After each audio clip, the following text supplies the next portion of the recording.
इस धोखा खाई हुई महिला ने अब जोरदार पलटवार करने का फैसला कर लिया। रखेल की घमंडी उकसावे का सामना करते हुए लूसी ने खुद पहल करने का निर्णय लिया। उसने अपने पति को रोका और बड़ी सहजता से दोनों की एक साथ तस्वीर खींच ली। फिर उसने वह फोटो एना को भेज दी। गुस्से से भरी एना ने तुरंत डेविड को फोन किया, लेकिन लूसी ने सीधे डेविड का फोन अपने हाथ में ले लिया। एना बार बार डेविड से फोन उठाने की मांग करती रही तो लूसी ने शांत स्वर में कहा कि डेविड अभी बात करने के लिए उपलब्ध नहीं है। असल में लूसी ने इससे पहले डेविड को घर बुलाया था। वह अपनी बेटी की पढ़ाई के बारे में उससे बात करना चाहती थी। माँ और बेटी पूरे दिन घर पर उसका इंतजार करती रही, लेकिन डेविड वापस ही नहीं आया। दरअसल जब डेविड घर लौटने की तैयारी कर रहा था तभी एक रिश्तेदार ने उसे बताया कि एना सीढ़ियों से गिरकर घायल हो गई है। यह सुनते ही वह उसे देखने अस्पताल भाग गया। उसे बिल्कुल भी अंदाजा नहीं था कि यह सब एना की सोची समझी चाल थी। एना अच्छी तरह जानती थी कि आज डेविड को अपनी बेटी से मिलने घर जाना था, इसलिए उसने जानबूझकर खुद को सीढ़ियों से गिरा लिया। फिर उसने खुद को बेहद बेचारी दिखाते हुए डेविड को वहीं रुकने पर मजबूर करने की कोशिश की। उसने डेविड की झिझक को भांप लिया और चालाकी से कहा कि अगर चाहे तो वह चला जाए। डेविड उसकी बातों में आसानी से आ गया। बाद में उसने लूसी से झूठ बोला कि वह कंपनी में ओवरटाइम कर रहा था। इसी झूठ के जवाब में लूसी ने वह तस्वीर एना को भेजकर उसे भड़काया, लेकिन डेविड को अपनी गलती का बिल्कुल एहसास नहीं था। वह अब भी लूसी से घर न जाने की विनती कर रहा था। उसने वादा किया कि बाहर की सारी परेशानी वह खुद संभाल लेगा। लूसी भले ही भोली थी, लेकिन बेवकूफ नहीं थी। उसने अपना फोन निकाला और ऐसा सबूत चला दिया जिसने डेविड के सारे झूठ उजागर कर दिए। उसने सीधे पूछा कि क्या वह सच में पिछली रात ऑफिस में काम कर रहा था। लूसी ने साफ कह दिया कि अब वह सिर्फ उनकी बेटी का पिता है। अगर वह एक अच्छा पिता भी नहीं बन सकता तो माँ और बेटी दोनों के लिए उसकी कोई अहमियत नहीं रह जाएगी। अगले दिन एना बेशर्मी से लूसी की माँ के पास पहुंच गई। उसने उनसे लूसी को तलाक देने के लिए मनाने की मांग की। इतना ही नहीं, उसने बड़े गर्व से यह भी बताया कि वह गर्भवती है। दूसरी तरफ लूसी अपने काम में शानदार प्रदर्शन कर रही थी। उसकी खूबसूरती और आत्मविश्वास ने ग्राहक जॉन को पूरी तरह आकर्षित कर लिया। वह हर दिन कार खरीदने का बहाना बनाकर उससे मिलने आने लगा। बातों बातों में वह लगातार यह इशारा देता रहा कि उसे लूसी पसंद है। उसने कहा कि जिस तरह एक लग्जरी कार की हमेशा मांग रहती है, उसी तरह अपने करियर पर ध्यान देने वाली महिलाएं भी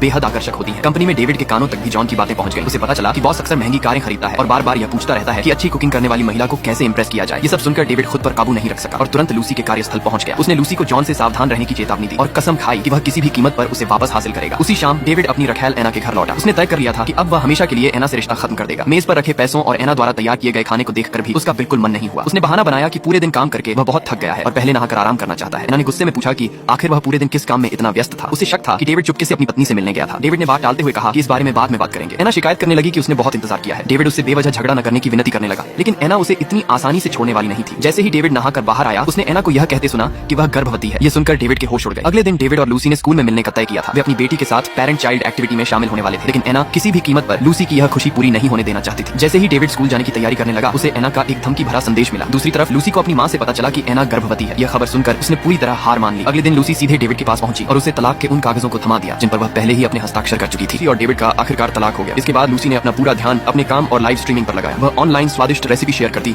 और लोगों के साथ जिंदगी की बातें भी करती। उसका आत्मविश्वासी और सहज अंदाज लोगों को बहुत पसंद आया। दर्शक उसकी तारीफों के पुल बांधने लगे। कमेंट्स में हर कोई कह रहा था कि वह पहले से कहीं ज्यादा खूबसूरत और निखरी हुई लग रही है। एक दिन सिंडी की नजर अचानक उसकी वीडियो पर पड़ी। वह लूसी के आकर्षक व्यक्तित्व से प्रभावित हो गई। धीरे धीरे दोनों की दोस्ती हो गई और वे हर बात एक दूसरे से साझा करने लगे। तलाक के बाद लूसी पहले से भी ज्यादा मेहनत करने लगी। इसी दौरान उसे एक पुराना ईमेल मिला। उसने बहुत पहले एक यात्रा बुक की थी। ये ट्रिप उसकी और डेविड की शादी की सालगिरह मनाने के लिए थी, लेकिन अब यह सब उसे बेहद विडंबनापूर्ण लग रहा था। लूसी के पास होटल की बुकिंग रद्द करने के अलावा कोई रास्ता नहीं था। अगले दिन होटल के मालिक का फोन आया। क्योंकि उसने बहुत देर से बुकिंग कैंसिल की थी, इसलिए होटल भुगतान वापस नहीं कर सकता था। जब उसकी माँ को यह बात पता चली तो उन्होंने उसे अकेले ही उस यात्रा पर जाने और अपना मन हल्का करने की सलाह दी। लूसी उन जगहों पर गई जहाँ कभी उसने डेविड के साथ प्यार भरे पल बिताए थे। उसे पुरानी यादें और किए गए वादे याद आने लगे। आखिर में उसने वहाँ लगा हुआ प्रेम का ताला हटा दिया। उसने तय कर लिया कि अब वह अपने अतीत को हमेशा के लिए अलविदा कह देगी। उसे विश्वास था कि उसका भविष्य उम्मीदों से भरा है। जिंदगी के मोड़ हमें खुद को बेहतर समझने और अपनी मनचाही जिंदगी चुनने का मौका देते हैं। लूसी ने कभी सोचा भी नहीं था कि होटल में उसकी मुलाकात मालिक विलियम से होगी। दरअसल विलियम को पहले से ही पता था कि उसका तलाक हो चुका है। वह खास तौर पर उससे मिलने आया था। विलियम के धैर्य और साथ की बदौलत लूसी बहुत जल्दी अपने टूटे हुए दिल से उबर गई। उधर सिंडी की कंपनी में एक नया प्रोजेक्ट शुरू हुआ। उसके सहकर्मियों ने यह कहकर